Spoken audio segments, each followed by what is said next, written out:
स्थापकाय च धर्मस्य सर्वधर्मस्वरूपिणे अवतारवरिष्ठाय रामकृष्णाय ते नमः।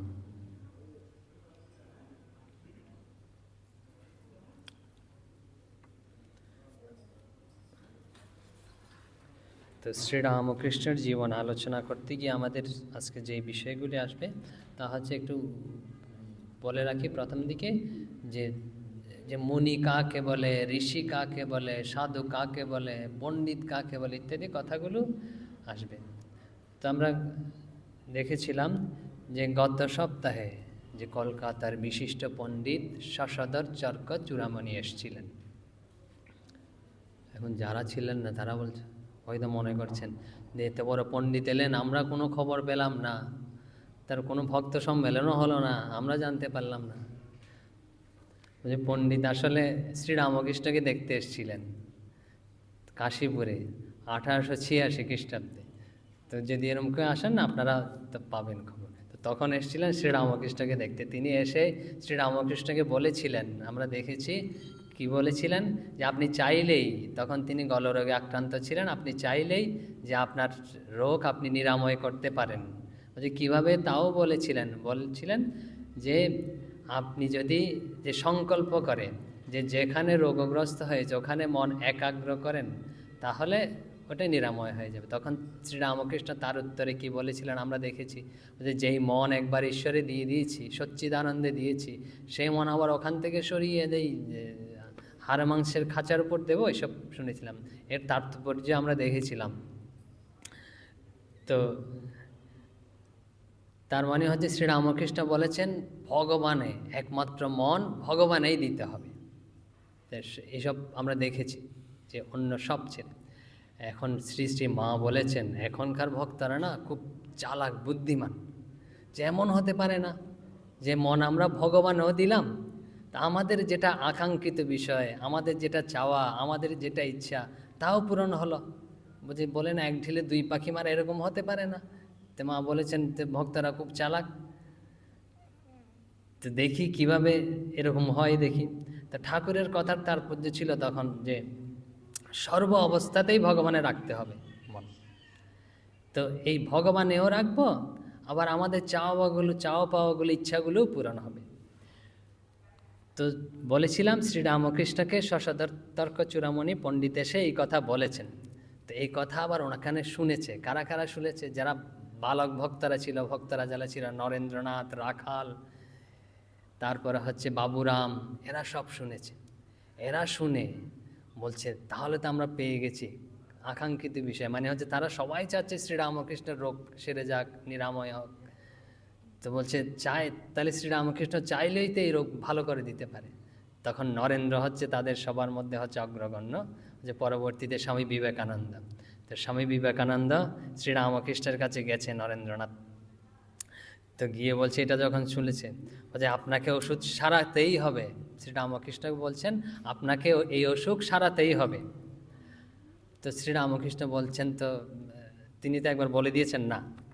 তখন আবার বলছেন স্বামী বিবেকানন্দ, বলছে আমাদের জন্য সারাতে হবে, আপনার জন্য নয়, আপনার তো দরকার নেই এই শরীর, কিন্তু আমাদের জন্য আপনাকে এই কাজ করতে হবে। খুব চেপে সবাই মিলে ধরেছে। এখন যেরকম এরকম সবাই মিলে যখন একটা চেপে ধরে তখন তো এরকম কিছু একটা করতে হয়। তখন শ্রীরামকৃষ্ণ বলছে আচ্ছা ঠিক আছে। তখন শ্রীরামকৃষ্ণ বলছে আমার এটাও আবার সারা ওদেরকে করতে চেয়েছিলেন, যে ওদের কথা যে সরিয়ে দেয়া, না মানা, এরম চেয়ে। শ্রীরামকৃষ্ণ বলছেন আমার ইচ্ছেই কি হয় রে, আমি রোগে ভুগি, আমি তো মনে করি সারক, কিন্তু সারে কই, সারা না সারা মার হাতে। তেরম যখন বলেছে তখন নরেন্দ্র বলছেন তবে মাকে বলুন সারিয়ে দিতে। ভেবেছিলেন এটা বললে হয়তো তোরা চলে যাবে, এখন বলছেন তাহলে মাকে বলুন আপনি সারিয়ে দিতে। তিনি আপনার কথা শুনবেনই শুনবেন, এটা আমরা জানি। এখন শ্রীরামকৃষ্ণ আগার বলছেন যে তোরা তো বলছিস, কিন্তু ও কথা যে মুখ দিয়ে বেরোয় না রে। তখন আবার নরেন্দ্রনাথ বলছেন তা হবে না মশাই, আপনাকে বলতেই হবে, আমাদের জন্য বলতে হবে, আপনার জন্য নয়। এখন ঠাকুর কী করবেন? তিনি বলছেন শ্রীরামকে, আচ্ছা দেখি পারি তো বলবো।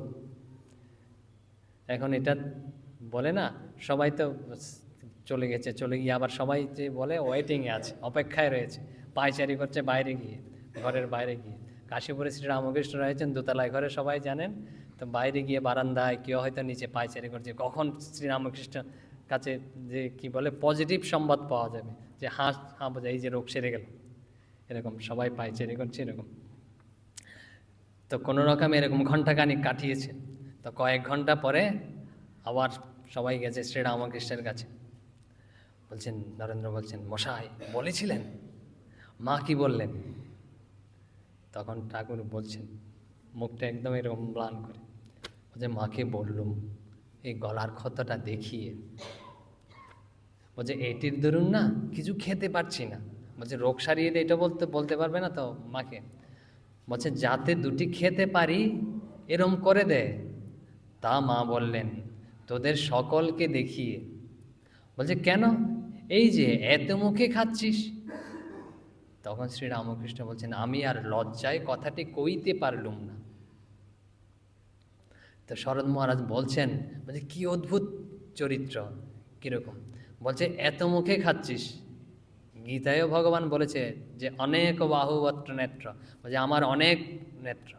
ভগবত বাক্য নয়, এটা হচ্ছে ইয়ের বাক্য, অর্জুনের বাক্য।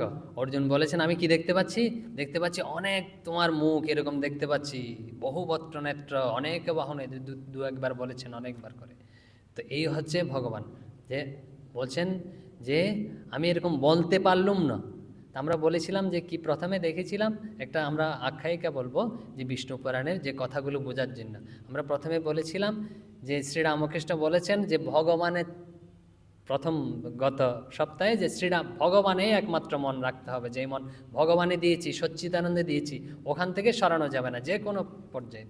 এখন আমরা তো বুদ্ধিমান, তা আমরা চাইছিলাম যে ভগবানেও রাখবো, ভগবানের কাছ থেকে যা প্রয়োজন তা চেয়ে নেব।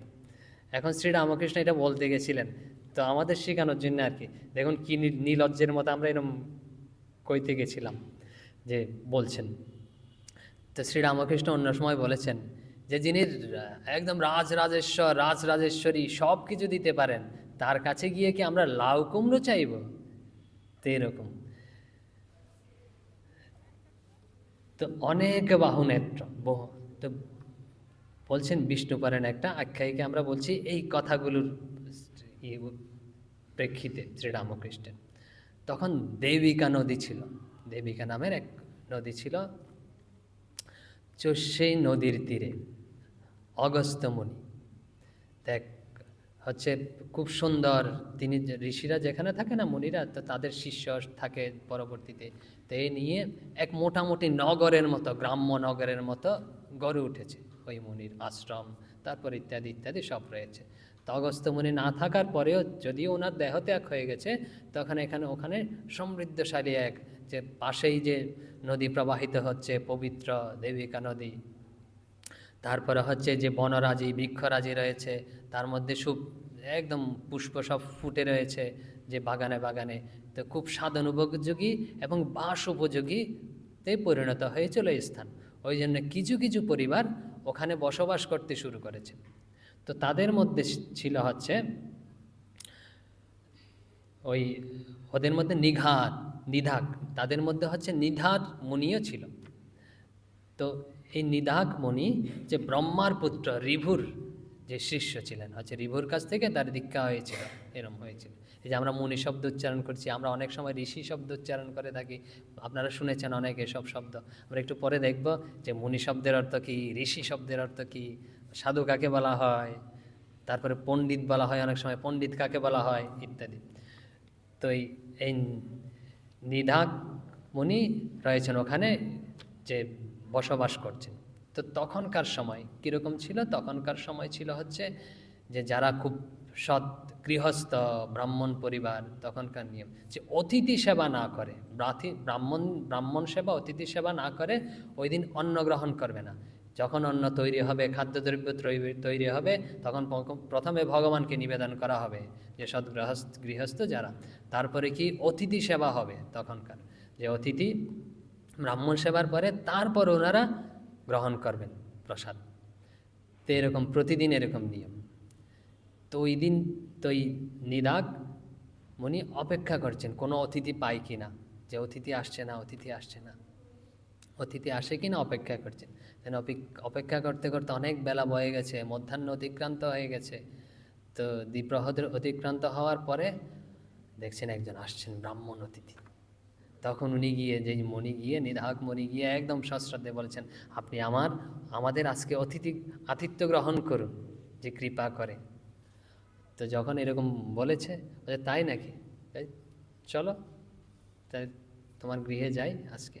তো যেরকম গেছে, গিয়ে পাটা ধুয়ে দিয়েছে, ধুয়ে দেওয়ার পরে যেরকম পাদ্যার্ঘ দিয়ে তারপরে পরিবেশন করার জন্য বসিয়েছে। যে জিজ্ঞেস করছে, বলছে কী কী আছে আজকে তোমাদের।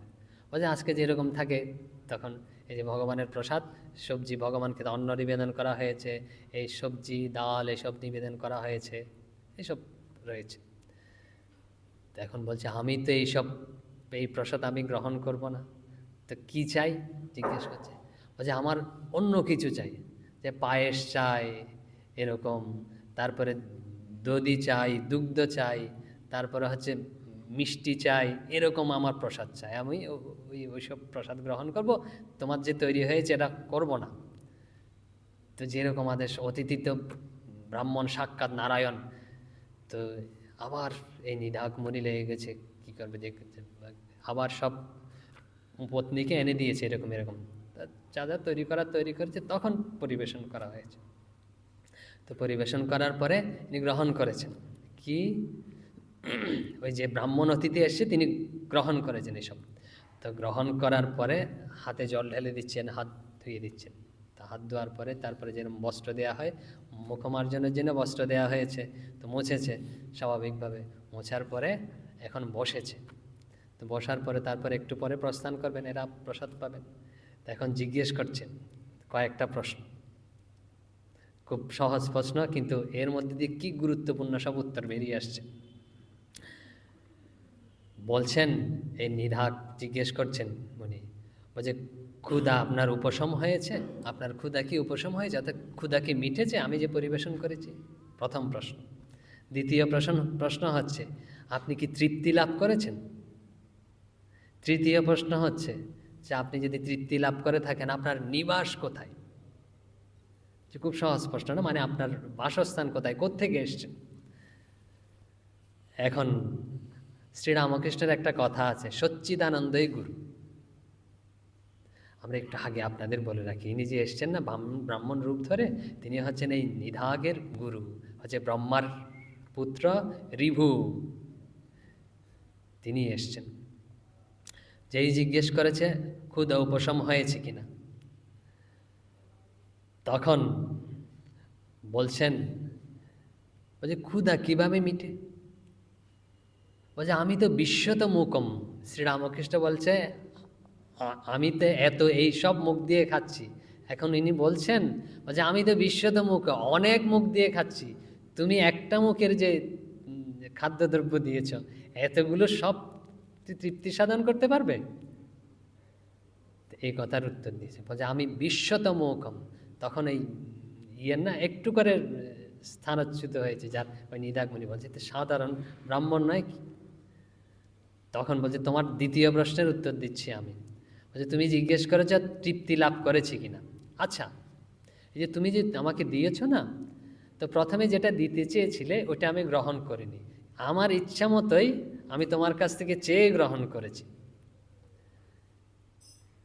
এখন কেউ যখন খুব ক্ষুধার্ত থাকে, তখন তুমি যে কোনো খাদ্যদ্রব্যই দাও না কেন, আমরা যখন খুব ক্ষুধার্ত থাকি না, যখন যেটা দেয় না হাপুস হুপুস খেয়ে ফেলি।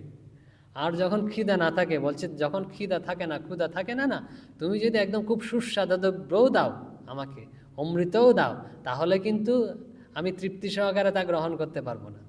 দেখুন, সবাই বিচার করে দেখুন, আমাদের যখন খুব ক্ষুধা থাকে না, তখন আমরা যেটা পাই এটাই কিন্তু খুব ভালোভাবে গ্রহণ করি, যে খুব ভালো হয়েছে।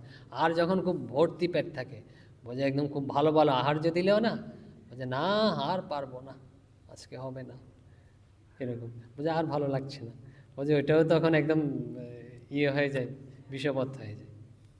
বলছে তাহলে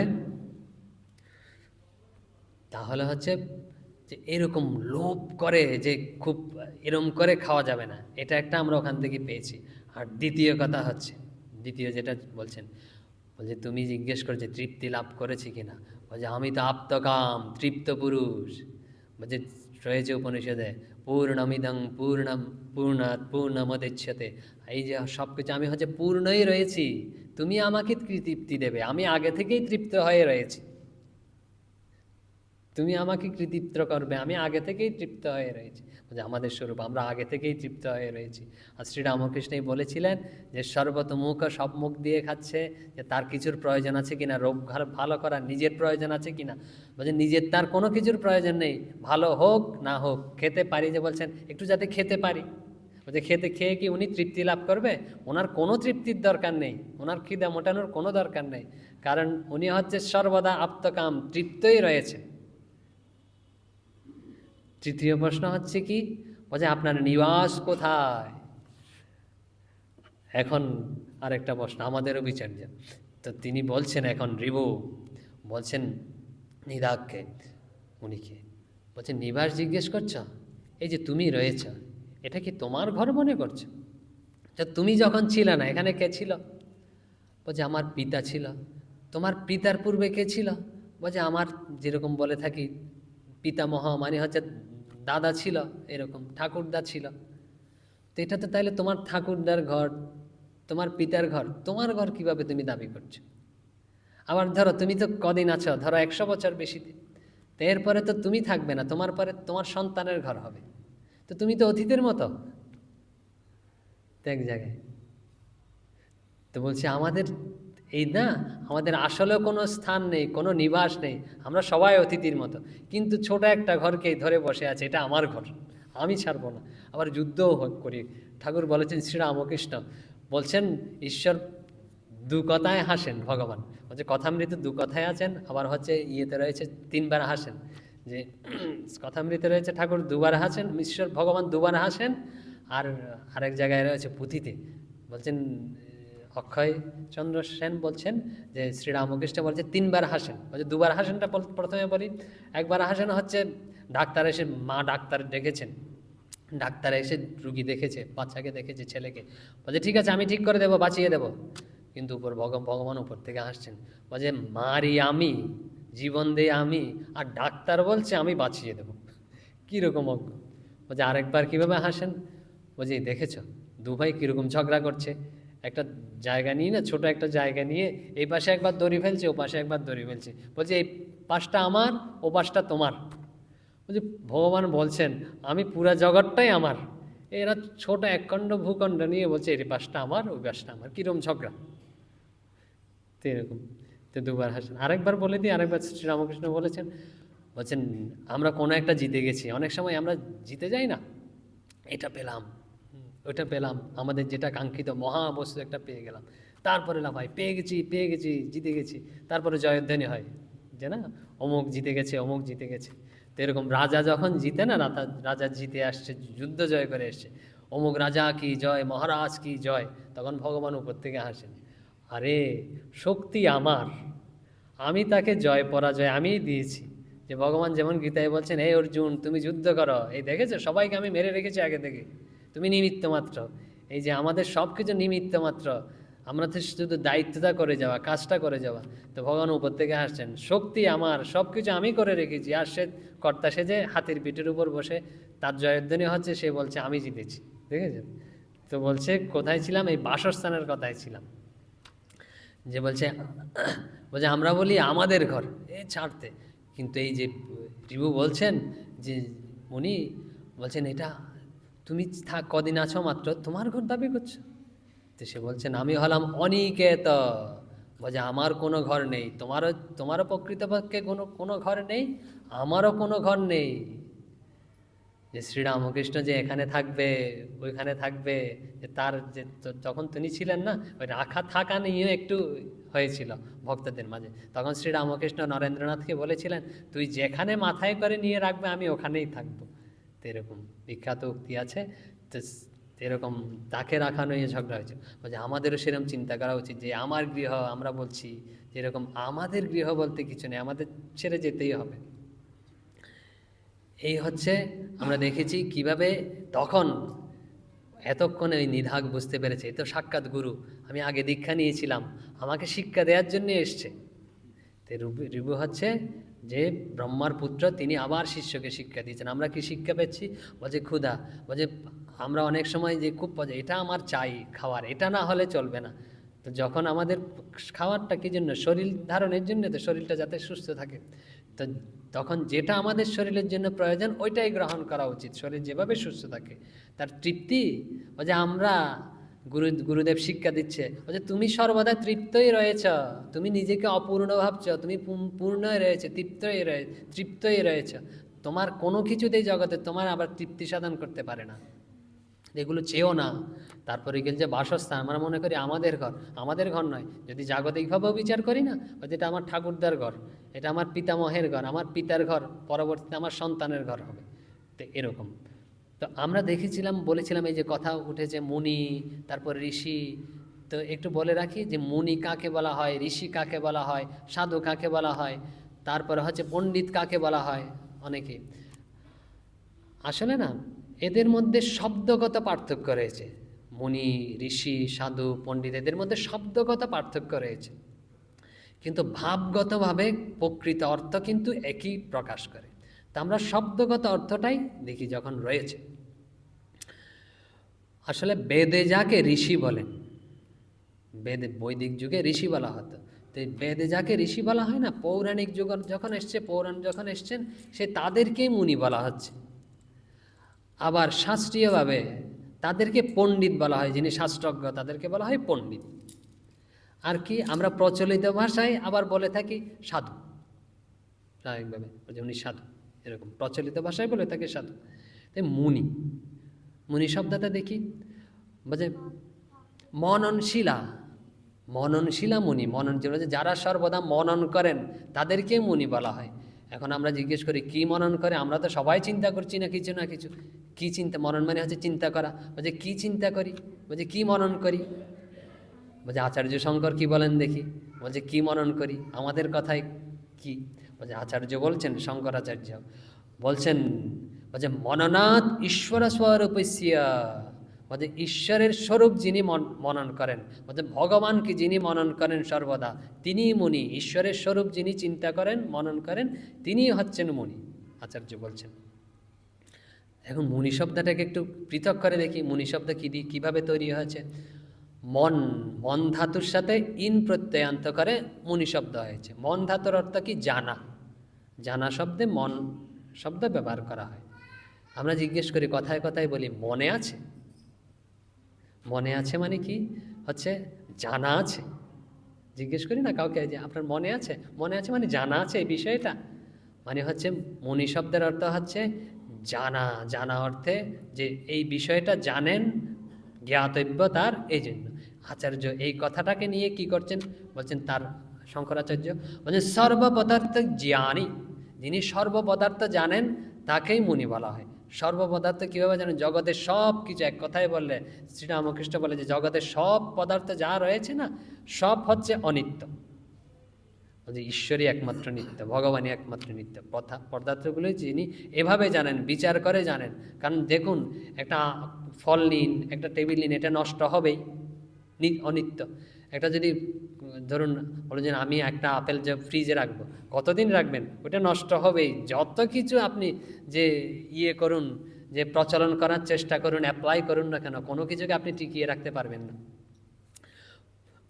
আরেকটা কথা মনে পড়েছে, এই কথা যখন এসছেন, অর্জুনকে ভগবান বলছেন যে সহনাং, যে সব কিছু সহ্য করে যাও, সব দুঃখ সহ্য করে, শীত উষ্ণ সুখ দুঃখ আগম পায়নি অনিত্য তাং তিতিক্ষস্য ভারত।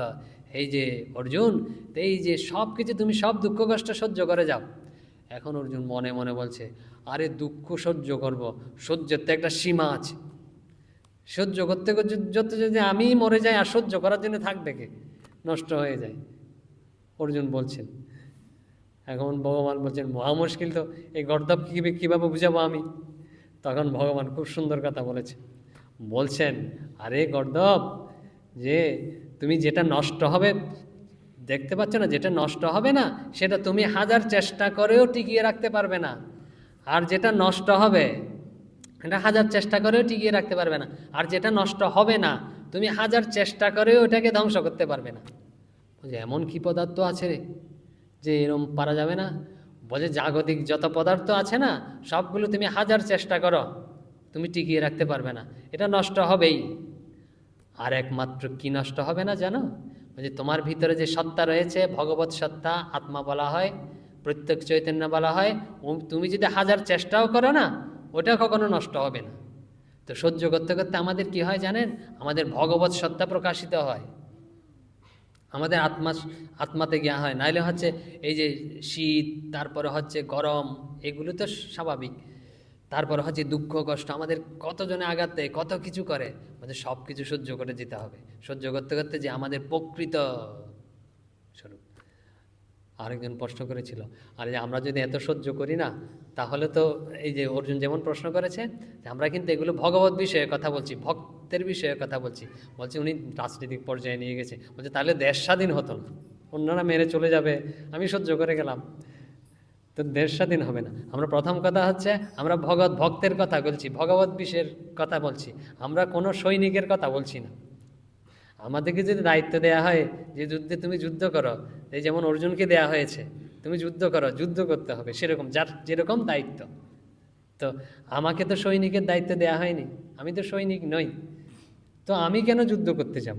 আমাকে যখন যে দায়িত্ব দেওয়া হবে, আমরা কি করি জানেন? আরেকটা আমাদের স্বভাব আছে, নিজের কাজটা বাদ দিয়ে না অন্যের কাছে নাক গলায় সবসময়। দেখবেন কিছু একটা করতে দিয়েছে আপনাকে, তো তখন অন্যেরটা দেখে এই তুই কীরম করছিস, যারা ছাত্র খুব ভালো বুঝবে, যখন এই যে কী বলে কলেজে প্র্যাকটিক্যাল করতে দেয় না, তখন বারবার অন্যের দিকে চোখ, আরে নিজেরটা করি না কেন আমি?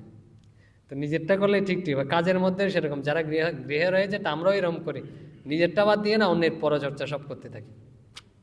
তো এরকম আমাদের যে নিজের কাজ না ওটা করতে হবে। বেশি চলে যাচ্ছি, আমরা ছিলাম মণিতে, আবার ফিরে আসি। যে তো মণি ছিলাম, তাই অর্জুনকে বলেছিল যেটা আমি নষ্ট করতে চাইবে, ওটা যেটা নষ্ট হওয়ার ওটা নষ্ট হবে, রাখতে পারবে না। এই যে জ্ঞাতব্য পদার্থ, জ্ঞাতব্য আমরা ছিলাম যে সর্বপদার্থ যিনি এভাবে জানেন যে সব পদার্থ নষ্ট হবে, কিন্তু আমার যে ভগবত সত্তা এটা কখনো নষ্ট হবে না, যেটাকে আত্মা বলা হয়, প্রত্যেক চৈতন্য বলা হয়, যেটা নষ্ট হবে না, এভাবে যিনি সব পদার্থকে জানেন, তিনি হচ্ছেন মুনি। এখন দেখে ঋষি কাকে বলা হয়? স্বামী বিবেকানন্দ একটা খুব সুন্দর সংজ্ঞায়িত করেছেন ঋষি, ওটাই আমরা উল্লেখ করি। বলছে অতীন্দ্রিয় শক্তি যে পুরুষে আবির্ভূত হয়েছে তাকেই ঋষি বলা হয়। যিনি মন্ত্রদ্রষ্টা তাকেই ঋষি বলা হয়, স্বামীজি বলছেন। যিনি বেদদ্রষ্টা তাকেই ঋষি বলা হয়। অতীন্দ্রিয় শক্তি মানে কি? ইন্দ্রিয়ের অতীত। আমরা তো সব কিছু ইন্দ্রিয় দিয়ে গ্রহণ করি না, এই যে দেখতে পাচ্ছি ইন্দ্রিয় দিয়ে দেখতে পাচ্ছি, শুনতে পাচ্ছি এই শ্রবণ ইন্দ্রিয় দিয়ে শুনতে পাচ্ছি, তা নয় কিন্তু। তো ইন্দ্রিয়ের পারে যেতে হবে। ইন্দ্রিয়ের পারে কীভাবে যায়?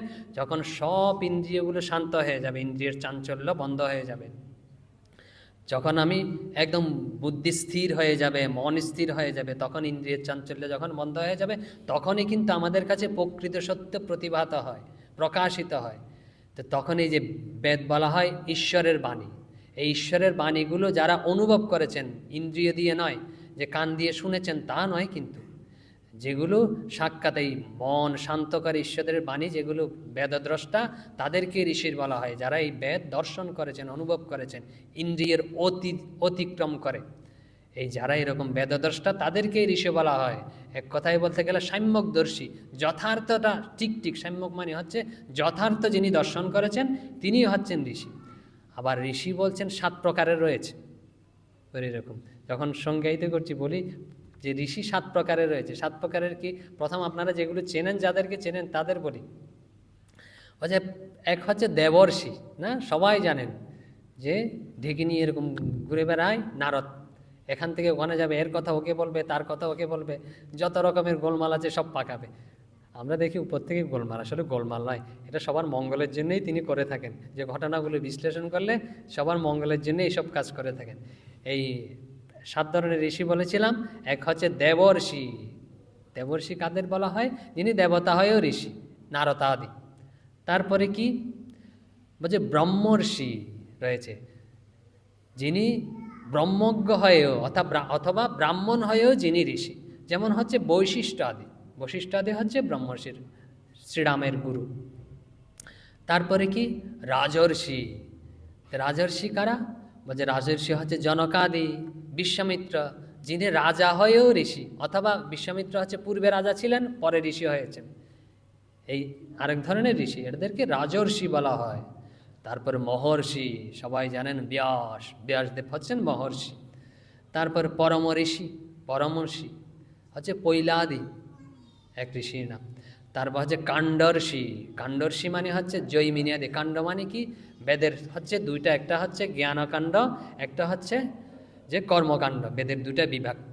তো কর্মকাণ্ড যে ঋষিরা উপলব্ধি করেছেন এবং প্রচলন করেছেন, এদেরকে কর্মকাণ্ড, তাদেরকে এই জন্য বলা হয় কাণ্ডর্ষি, জৈমিনিয়াদি, এরা হচ্ছে কাণ্ডর্ষি। তারপর হচ্ছে শ্রুতি ঋষি, মানে হচ্ছে সুশ্রুতাদি। সুশ্রুতাদি যে সংহিতা করেছেন, এই সুশ্রুতি ঋষি, এই হচ্ছে 7 ধরনের ঋষি, সংক্ষেপে আমরা বললাম। এখন বলা হচ্ছে সাধু কাকে বলা হয়? আমরা জেনেছিলাম মুনি, ঋষি, সাধু, কিছু কিছু বোঝা যাচ্ছে তো। সাধু, শ্রীরামকৃষ্ণের একটা খুব সুন্দর কথা বলি, যেটা রয়েছে একদম বাংলা কথা, সবাই বুঝতে পারবেন, এটা থেকে আমরা যাব। প্রথমে শ্রীরামকৃষ্ণের কথাটা বলি, অনেকের জানা আছে শ্রীরামকৃষ্ণের কথা, যারা জানেন, পড়েছেন। শ্রীরামকৃষ্ণ বলছেন, যার মন প্রাণ অন্তরাত্মা ঈশ্বরে গত হয়েছেন তিনিই সাধু। মন প্রাণ অন্তরাত্মা ঈশ্বরে গত হয়েছেন তিনিই সাধু।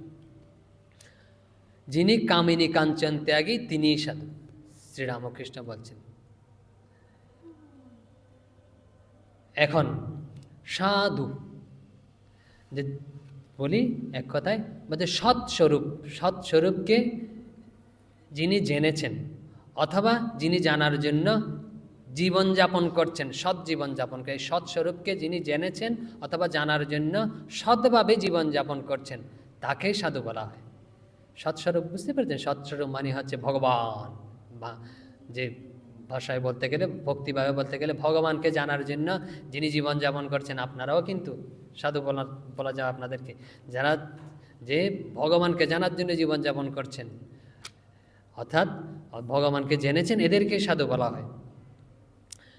বলছেন সাম্যক বৃত্তি, আচার্য শঙ্কর বলছেন, যাদের সাম্যক বৃত্তি, অর্থাৎ যথার্থ আচরণকারী, যথার্থ আচরণ করছেন জীবনে, তাদেরকেই সাধু বলা হয়। বলছে সাম্যক স্থ, যারা সাম্যকভাবে অবস্থান করছেন, বাসস্থান করছেন, তাদেরকেই সাধু বলা হয়। আরও কি বলছে, শাস্ত্র অনুযায়ী যারা জীবনযাপন করছেন, তাদেরকেই সাধু বলা হয়। পণ্ডিত কাকে বলা হয়? বলছে পণ্ডিত শব্দটা কীভাবে হয়েছে? পণ্ডা শব্দ থেকে, ধাতুকে ইতজ প্রত্যয় করেছে। পণ্ডা মানে কি? পণ্ডা মানে হচ্ছে, আচার্য বলছেন যে আত্মবিষয়ে বুদ্ধি, ভগবত বিষয়ে বুদ্ধিকে পণ্ডা বলা হয়, এরূপ বুদ্ধি। বলছে যে সাং তেহি পণ্ডিতা, বলতে যাদের এরকম ভগবত বিষয়ে বুদ্ধি রয়েছে, তাদেরকেই পণ্ডিত বলা হয়। বলছে আত্মবিষয়ে যাদের বুদ্ধি, তাদেরকেই পণ্ডিত বলা হয়। বুঝতে পারতেন? বলছে ভগবত বিষয়ে বুদ্ধি কি? বলছে আমাদের মাথায় বুদ্ধিতে রয়েছে, হয়তো জ্ঞান হয়নি এখনো, বুদ্ধিতে রয়েছে ভগবান সত্য আর সব অনিত্য, ভগবানই রয়েছেন, আত্মাই রয়েছেন, এরম বুদ্ধি যাদের, তাদেরকে যে বুদ্ধিটা উপলব্ধি হয়ে গেছে, এদেরকেও পণ্ডিত বলা হয়। তাহলে আমরা দেখেছি যে মুনি কাকে বলা হয়? যে মননশীলা, যে ঈশ্বরকে যিনি মনন করছেন, ভগবানকে যিনি মনন করেন, তিনি মুনি। ঋষি কাকে বলা হয়? বলছে যিনি যে ইন্দ্রিয় সব নিয়ন্ত্রণ করে, অতি ইন্দ্রিয় পারে গিয়ে সত্যকে দর্শন করেছেন, ভগবানকে দর্শন করেছেন, তিনিই হচ্ছেন আত্মাকে দর্শন করেছেন, পরমাত্মাকে, এবং তার বাণী শুনতে পেয়েছেন, তাকেই ঋষি বলা হয়। স্বামীজি আমাদেরকে বলেছেন, সবাইকে ঋষি হইতে হইবে, এরকম বলেছে। সাধু কাকে বলা হয়? বলছে যে যিনি যে সাম্যকভাবে জীবনযাপন করছেন। কিভাবে সাম্যকভাবে জীবনযাপন, সৎভাবে জীবনযাপন করছেন? সৎস্বরূপকে জানার জন্য। আর শ্রীরামকৃষ্ণ কি বলেছেন? খুব সুন্দর কথা, যার মন প্রাণ অন্তরাত্মা যার ঈশ্বরে গত হয়েছেন, যার এরকম মন প্রাণ সব ঈশ্বরে রয়েছে, তার বেচালে পাপ পড়ে না, তার দ্বারা কোনো অন্যায় কাজ হবে না, তাকেই সাধু বলা হয়। আর পণ্ডিত মানে কি? বলছে যার বুদ্ধি ভগবানে নির্দিষ্ট রয়েছে, তিনি হচ্ছেন পণ্ডিত। তা আমরা প্রথম থেকে একটু দেখি, কি দেখে আসলাম আজকে? আমরা দেখেছি যে শ্রীরামকৃষ্ণকে সবাই মিলে ধরেছিল যে আপনি চাইলেই তে রোগ ভালো করতে পারেন, যে তো শ্রীরামকৃষ্ণ বলেছিলেন মন একবার যাকে দিয়েছে ঈশ্বরকে দিয়েছে আর অন্য জায়গায় দেবো না। তো এরা নরেন্দ্রাদি বলেছিলেন আপনি মাকে বলুন। শ্রীরামকৃষ্ণ যখন বলছেন মার ইচ্ছা, মা যদি চান আপনি মাকে বলুন, তখন শ্রীরামকৃষ্ণ বলছেন যে মাকে বলতে গেছিলাম কিন্তু বলতে পারলাম না, যে এই ক্ষুদ্র বিষয়টা মাকে বলতে পারলাম না। কেন বলতে পারলাম না? আমরা একটা আখ্যায়িকার মধ্যে দিয়ে দেখেছি, বিষ্ণু পুরাণে যে আখ্যায়িকা রয়েছে, বলছে শ্রীরামকৃষ্ণ বলেছেন যে সরাসরি যখন বলতে পারছেন একটু খাবো দাবো, এরম করে যাতে দেও, শরীরটা ভালো করে দাও। তখন শ্রীরামকৃষ্ণ খাবো বলছেন, বলছে খাওয়াটা তার জন্য নয়, বলছে তিনি সর্বদাই তৃপ্ত, যে তিনি তো পরমেশ্বর, তিনি সর্বদাই তৃপ্ত, তার তো অতৃপ্তি নেই। তো তিনি যে খেয়ে তৃপ্তি লাভ করবেন তা নয় কিন্তু, আর তাকে এখানে থাকতে হবে জগতে, যে তাও নয় কিন্তু, তিনি অনিকেত, এসব আমরা দেখেছি। ওম শান্তি শান্তি শান্তি, হরি ওম তৎসৎ। শ্রীরামকৃষ্ণার্পণমস্তু।